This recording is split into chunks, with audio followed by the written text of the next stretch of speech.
Assalamualaikum warahmatullahi wabarakatuh. Jumpa lagi dengan saya di sini Yoga di channel The Line.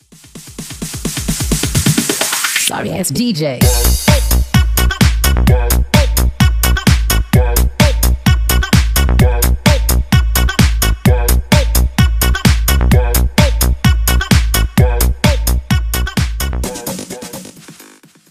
Ketemu lagi dengan saya di sini.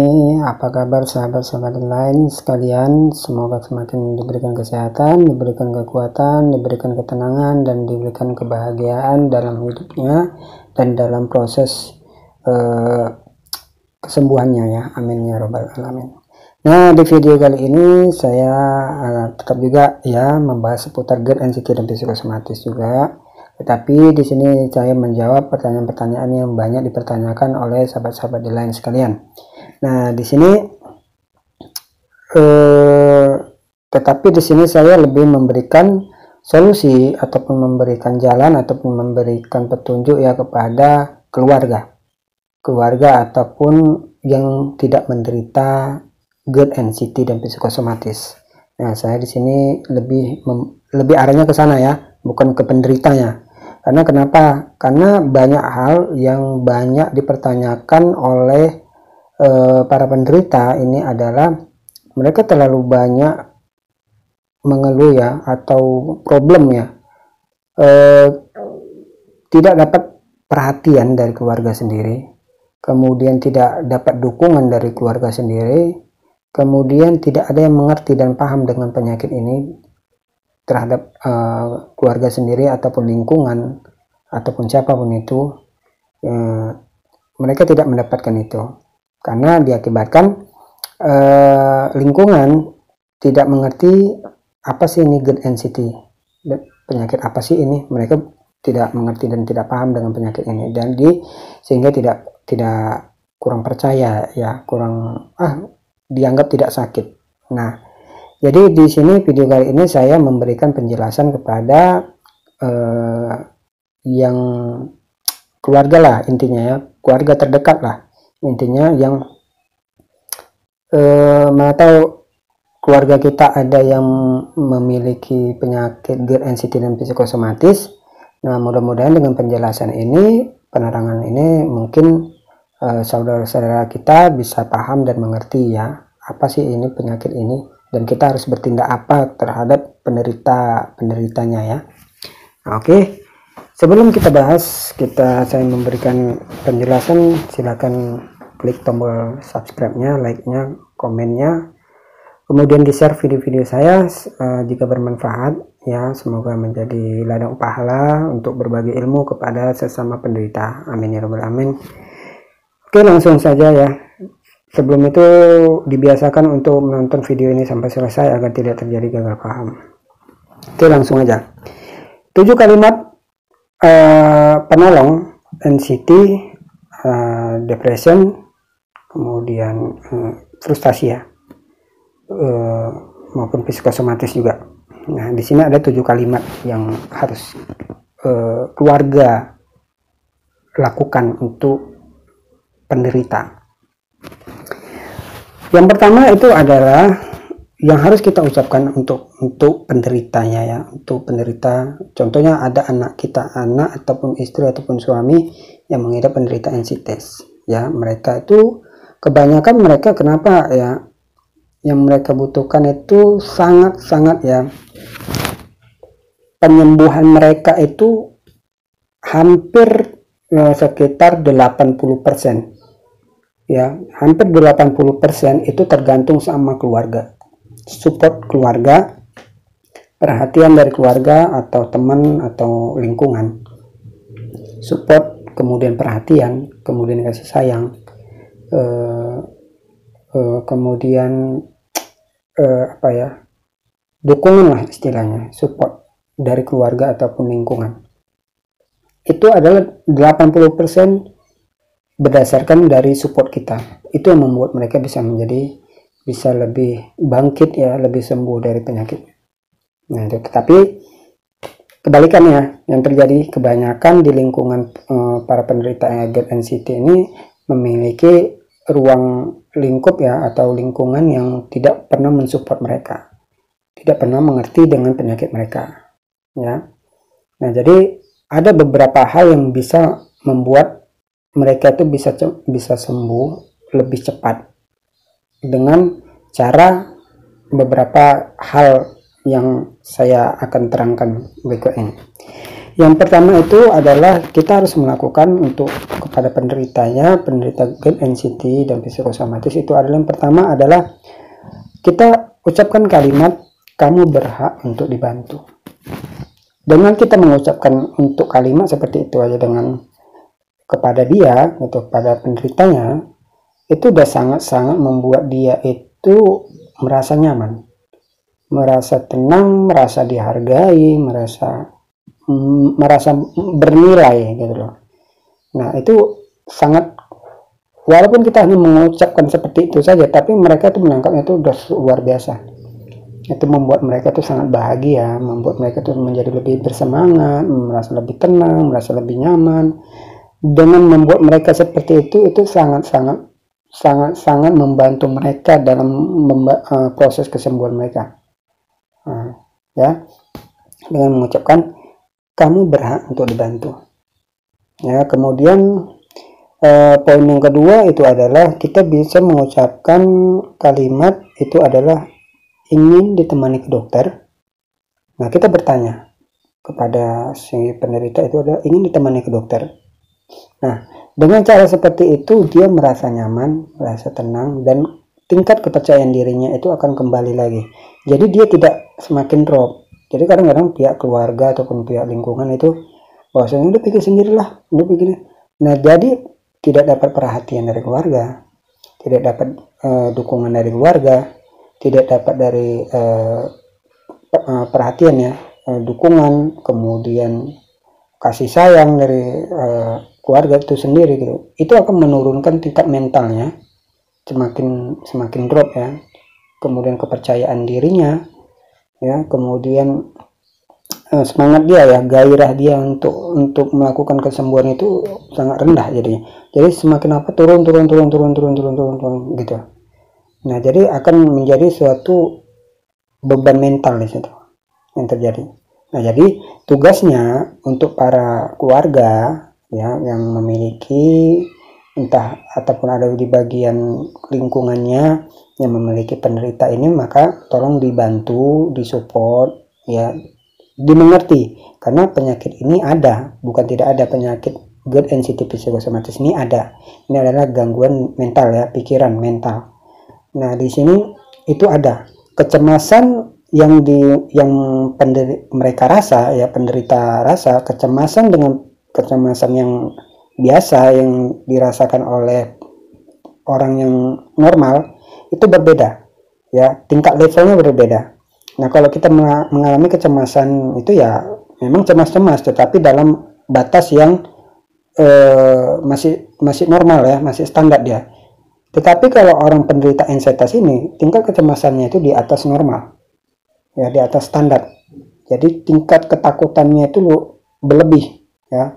Jadi berbeda ya. Rasa cemasnya itu bukan rasa cemas yang biasa, atau rasa paniknya itu bukan rasa panik yang biasa. Dia lebih di atas ya. Nah, itu yang terjadi. Jadi yang kedua itu, ucapkanlah kepada si penderita itu adalah ucapkan mau ditemani berobat ke dokter. Nah, itu udah membuat dia itu adalah hormon stresnya itu pasti lepas semua, membuat dia merasa nyaman. Intinya membuat mereka itu membuat mereka tuh nyaman, senyaman mungkin, serileks mungkin, setenang mungkin. Jadi dengan itu mereka akan bisa mengontrol diri mereka sendiri, belajar mengontrol diri mereka sendiri, dan level tingkat depresinya itu nggak semakin tinggi gitu ya. Jadi lakukan dukungan ataupun pertanyaan seperti itu, pertanyaan-pertanyaan yang menunjukkan perhatian kita kepada mereka. Kemudian yang ketiga itu adalah ucapkanlah kalimat saya ada bila kamu ingin membutuhkan saya ya. Saya ada jika kamu ingin atau membutuhkan saya. Nah, itu sangat-sangat poinnya yang sangat bermanfaat, yang sangat dibutuhkan oleh para penderita GERD sensitif dan psikosomatis. Nah, kita dengan melakukan kalimat seperti itu aja sudah sangat membantu obat bagi mereka. Obat, ya. Nah, ini caranya supaya agar gimana sih cara mental mereka supaya bisa kuat gitu. Kepercayaan diri mereka itu bisa kembali lagi seperti normal. Nah, kalau mental mereka sudah kembali normal, kemudian kepercayaan diri itu akan ikut dengan sendirinya. Nah, jika mental mereka sudah kuat, maka mereka akan bisa mandiri. Mereka akan bisa mengatasi itu sendiri, nggak usah dibantu juga. Dan mereka karena sudah memiliki pondasi ataupun mental yang kuat. Kalau sudah mental yang kuat, maka itu akan ikut semua tuh. Pikiran jadi normal, kepercayaan diri pun jadi normal, keyakinan pun jadi normal, semangat pun jadi normal, keberanian pun jadi normal. Dan itu akan mengikut dengan sendirinya. Tuh, ya, itu poin yang ketiga. Yang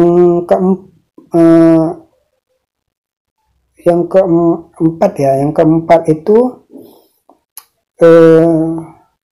kamu hebat. Kita ucapkan kalimat kamu hebat. Apapun yang dia lakukan, usaha yang dia lakukan walaupun hanya berjalan kaki 10 langkah atau 5 langkah saja dia melakukan perubahan. Yang penting dia ada niat untuk belajar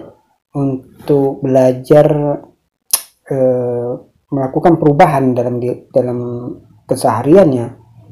Kamu tinggal ucapkan bahwasanya hebat, good job, gitu kan. Alhamdulillah. Kalau misalnya udah bagus dong, alhamdulillah hari ini nih, besok kita lakukan lagi ya.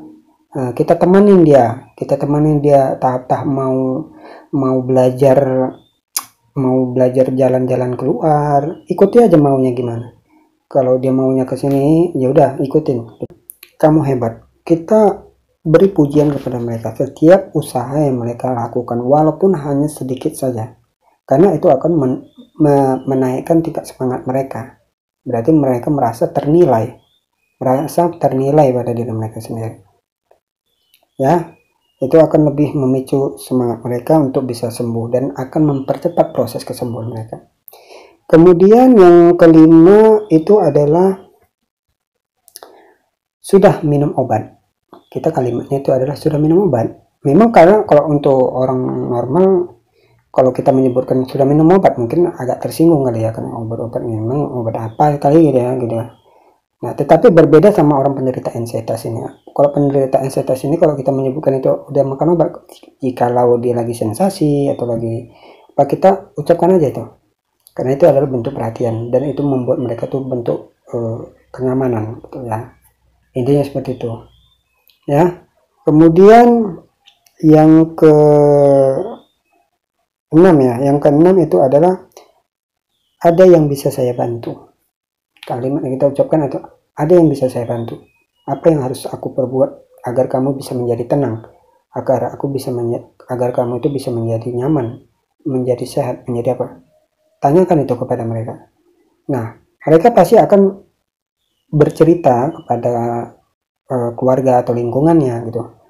Biarkan dia pasti menceritakan keluh kesahnya itu mereka akan menceritakan keluh kesahnya. Memang kalau kita mendengarnya itu memang kadang di luar logika kita, kadang-kadang ngapain sih anak ini kok mesti takut sih, kenapa sih anak ini kok begitu amat, lebay amat sebenarnya gitu. Tetapi gak usah diucapkan, kita dengerin aja, kita pelajarin. Makanya saya bilang kita yang harus mengerti apa yang mereka derita, bukan dia harus mengerti kita, tidak.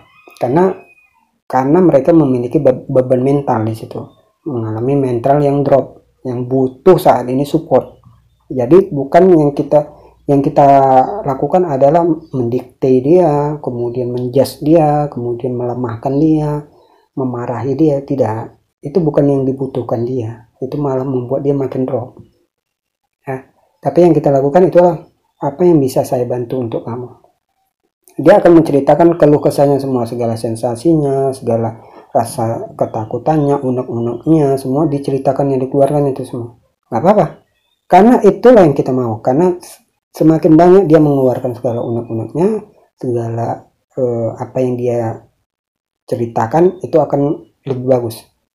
Sama saja dia itu membuang segala pikiran-pikiran sampah yang dipendamnya selama ini di pikirannya maupun di hatinya. Nah, itu akan lebih plong nanti bagi dia. Oke, kemudian yang ke-7 itu adalah ayo berpelukan. Nah, ayo berpelukan ataupun menangis. Berpelukan, jadi istilahnya membuat dia nyaman. Yang membuat dia nyaman, membuat dia rileks, membuat dia tenang. Udah.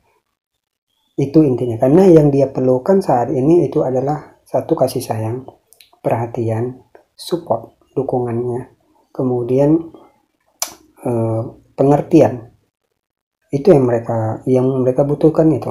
Nah, kalau misal dari pihak keluarga ataupun lingkungan memberikan itu pada penderita, maka itu sangat hampir 80% membantu kesembuhan mereka dengan cepat. Jadi nggak perlu kita bawa habis biaya ya, nggak perlu habis biaya berobat sana, berobat sini, berobat sana, berobat sini, nggak usah. Intinya gitu ya. Jadi buat untuk para keluarga ataupun lingkungan ya, para lingkungan yang bagi ada beberapa keluarga ataupun lingkungan yang ada menderita GERD, NCT dan psikosomatis, silakan berikan hal-hal ini, lakukan hal-hal kalimat-kalimat seperti ini ataupun respon seperti ini, maka kalian secara langsung adalah kalian berperan untuk mengobati mereka. Oke. Sekian dulu video kali ini, semoga bermanfaat. Silakan di-share video-video ini jika bermanfaat bagi sahabat-sahabat lain. Assalamualaikum warahmatullahi wabarakatuh.